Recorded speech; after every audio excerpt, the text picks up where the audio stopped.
तो चलिए समझते हैं इस वीडियो में कैसे अपने बच्चों का मोबाइल एडिक्शन छुड़वाएं। जब भी आप बच्चे के सामने हो तो आप अवॉइड करो कि आप कम से कम मोबाइल यूज करो। ट्रू। और अगर आपको यूज भी करना है तो बेस्ट सॉल्यूशन है, जैसे आपने हाथ में ये लिया हुआ है ना, तो इसको हम लोग ऐसे बुक खोल के बैठ सकते हैं और उसके अंदर रखो, अपना काम करो। बच्चे को दिखना चाहिए कि पेरेंट्स बुक पढ़ रहे हैं। ओके। मैं बहुत टाइम ऐसा करता हूँ, जब मुझे इंस्टाग्राम पे रिप्लाई करने होते हैं, बहुत कुछ करना होता है, तो मेरी डॉटर की क्या आदत है, मैंने उसे बचपन से सिखाया है कि बेटा फोन यूज करना अच्छी बात नहीं है। देखो, जब से हम पेरेंट बने और मैं और मेरी वाइफ, हमने टीवी नहीं देखा है। ओके। कभी महीने में एक बार, 2 महीने में एक बार कोई अच्छी मूवी आई है तो हमने देख लिया, लेकिन हमने टीवी देखना बंद कर दिया।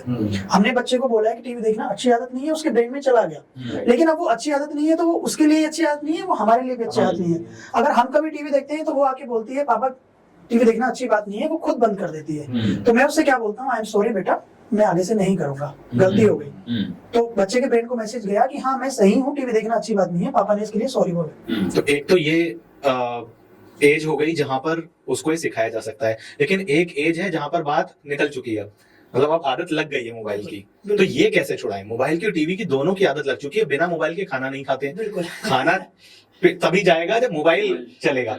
देखो, पेरेंट्स इतना एसोसिएटेड हो गया है। पेरेंट्स मुझसे शिकायत करते हैं, मैं तो बहुत पेरेंट्स से रोजाना बात करता हूँ कि हमारा बच्चा मानता ही नहीं है, क्या करें। तो मैं इनसे एक क्वेश्चन करता हूँ पेरेंट्स से कि आप मुझे एक बात बताओ, अगर आपके बच्चे को चोट लगी है, खून बह रहा है, आपको दिख रहा है, आप उसे तुरंत हॉस्पिटल लेके भागोगे, आप किसी एक्सपर्ट के पास नहीं जाओगे पूछने के लिए कि चोट लग गई, क्या किया जाए, क्या करूं मैं, मुझे समझ नहीं आ रहा है। आपको पता है खून बह रहा है, उसका सॉल्यूशन है इसे हॉस्पिटल लेके जाना है।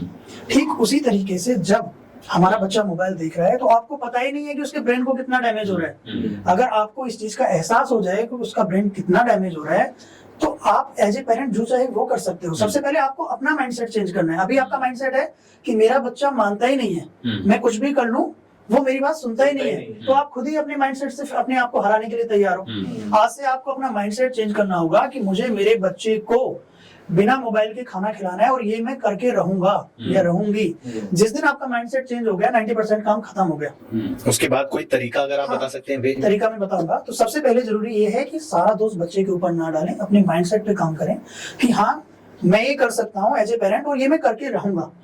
अब जब मैंने डिसाइड कर लिया है कि ये मैं करके रहूंगा और करूंगा, इसके बाद जब बच्चा मोबाइल मांगता है, देखो वी ऑल आर एनिमल्स। पहले आपने कभी देखा था कि बच्चों के पीछे कोई खाना लेके भागता था जब आप छोटे थे या हम छोटे थे? कभी हमारी मम्मी, मुझे तो याद नहीं है कि मेरे पीछे खाना लेके भागी है कि बेटा तू खा ले। ठीक है।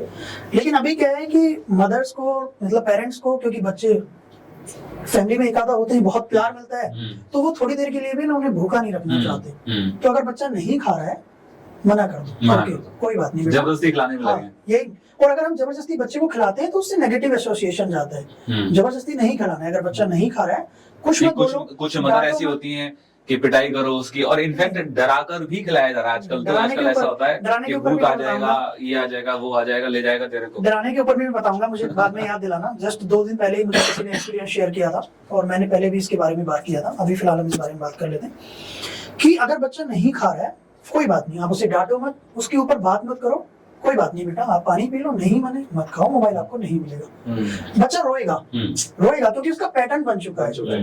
देखो, हमें ये समझना जरूरी है कि जब बच्चे जिद करते हैं, किस चीज के लिए रोते हैं, वो क्यों ऐसा करते हैं, पैटर्न कैसे बनते हैं वो समझना जरूरी है। फिर उन पैटर्न्स को ब्रेक कैसे किया जाए ये समझना जरूरी है।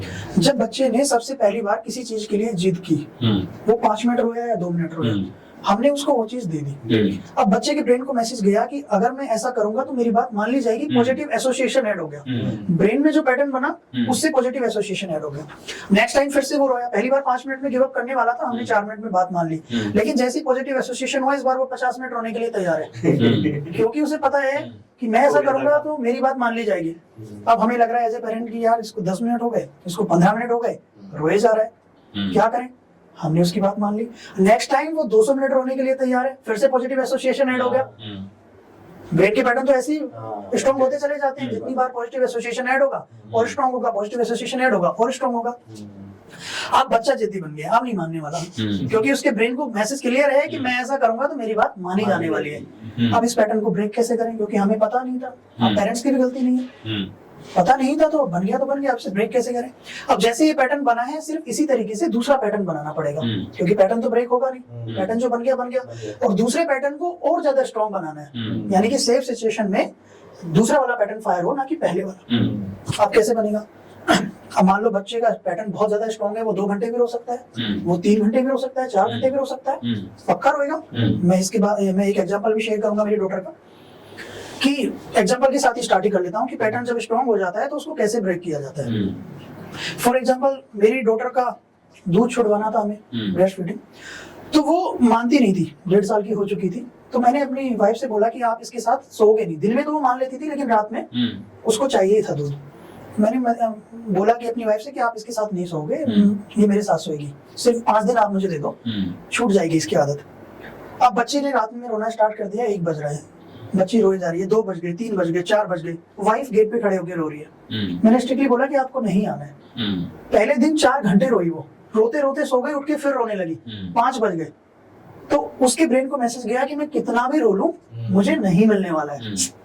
एक पैटर्न बना कि मैं कितना भी रो लूं मुझे नहीं मिलने वाला है, ये लोग नहीं गिव अप कर रहे, ये लोग नहीं गिव इन कर रहे हैं। सेकंड डे फिर से रोना स्टार्ट किया उसने, रात में 12:30 1 बजे। अब इस बार वो 2 घंटे बाद ही चुप हो गई। क्यों? क्योंकि नेगेटिव एसोसिएशन ऐड था कि कल नहीं मिला है तो आज भी नहीं मिलेगा, तो इसलिए उसने अब ये 4 घंटे नहीं रोई, अब ये 2 घंटे में चुप हो गई, तीसरे दिन 1 घंटे में चुप हो गई, चौथे घंटे आधे घंटे में चुप हो गई, 5वें दिन मांगना बंद कर दिया। 5 दिन में नया पैटर्न डेवलप हो गया। वो पैटर्न बहुत स्ट्रॉन्ग हो गया नेगेटिव एसोसिएशन के साथ ऐड होते होते, कि उसने 5-6 दिन में भूल के दूध पीना। तो ऑन एवरेज कितने दिन लगते हैं पैटर्न नया डेवलप करने में?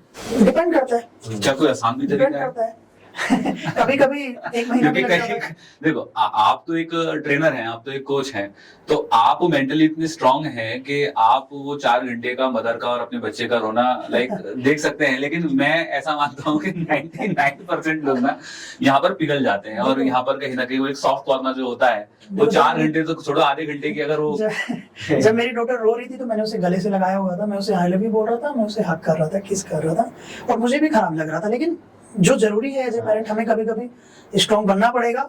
और हमारे पेरेंट्स तो हमारी पिटाई किया करते थे, तो हम तो चीजों को सही करने के लिए उसे गले से लगा के सिर्फ उसकी बात नहीं मान रहे। ये मेरा खुद का एक पर्सनल एक्सपीरियंस है इसी क्योंकि मेरी बेटी भी 1.5 साल की है अभी, वो भी इसी फेज से गुजर रही है। तो we did some unique technique और उससे वो बड़ा सरल था, तो वो हो गया, मतलब अब वो एक ही बार में हो गया। और उसके बाद लाइक शी सेइंग कि नहीं मेरे को अच्छी गंदा मेरे को नहीं चाहिए। तो वो नेगेटिव डिसएसोसिएशन हमने सिंपल तरीके से किया कि एक नीम जो होता है, बिल्कुल मैं समझ है ना, हाँ। तो बस वो एक बार नीम का वो जो होता है उसको यूज का टेस्ट हो गया, तो वो उसको क्या नहीं मेरे को नहीं चाहिए, इट इज लाइक गंदा अच्छी। उसके बाद से मतलब वी आर सेइंग प्लीज देखो पी लो, वो कह रही नहीं मेरे को पीना ही नहीं है। बिल्कुल, उसके बाद से आज तक उसने एक बार में ही पिया ही नहीं। देखो हर